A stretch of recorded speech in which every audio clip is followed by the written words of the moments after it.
Well, everyone, the iPhone 13 has just gotten iOS 17.4, so let's go and take a look at it on the iPhone 13 and see if it's worth installing. Spoiler alert, it definitely is worth installing. Most of iOS 17 updates nowadays are definitely very big updates, and I would always recommend installing this as soon as you basically can.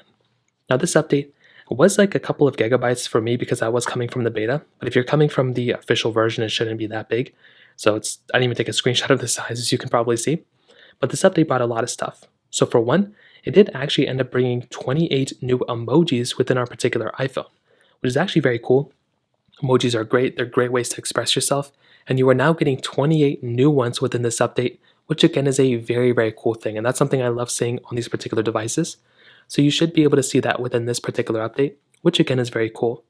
iMessage itself also got massive updates too, because you're now going to be able to see it's going to be a lot more, I guess, higher protection with their new quantum protection within iMessage. Now, you're not going to be able to see it, but it is a very big thing that Apple, brought in here. So it's going to bring a lot more encryption. It's going to be a lot more safer for you to use iMessage in general. So there was a big, I guess, like potential crackdown where, people could hack into iMessage and things like that.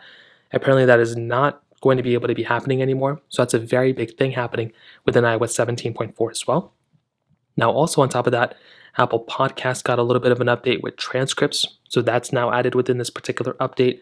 If you are using your video reactions, you can now go ahead and turn them on or off if you're a developer, which is really cool. For the Apple Wallet, there's been some newer improvements there. There's also the ability for Siri to now respond back in multiple different languages, which is actually a very cool thing.